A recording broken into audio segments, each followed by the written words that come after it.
Hi almal, welkom by Popnuus uit ons kontry. Vandag bied ek en Genevieve die nuus aan. Genevieve. Hi! April was vol vakansie daar en ook lekker, baie reëns. Die paaie het 'n klomp gate bygekry, so wees maar versigtig. Checkers het redelik speelgoed ingekry. Maak gerus 'n draai daar. Tinkerbell.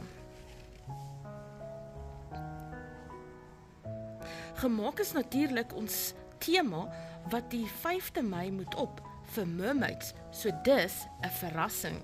Genevieve. Gekoop vir hierdie maand, die mermaids se materiaal. So dit was maar 'n stil maand, hierdie maand, Tinkerbell. Nou die tema vir die 2de Junie is kersies, enige kersies, cherries, en kan vir enige poppe wees. Almal is welkom.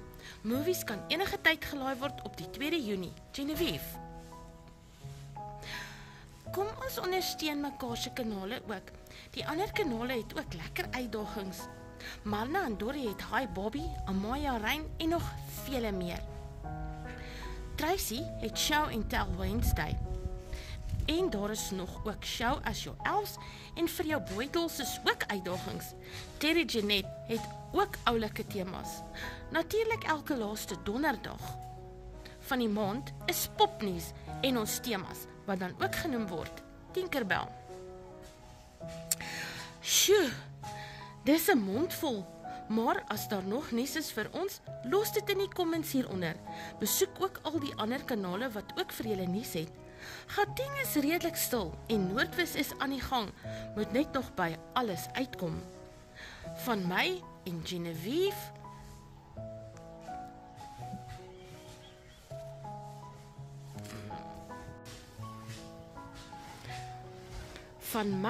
en Genevieve, sê ons bye!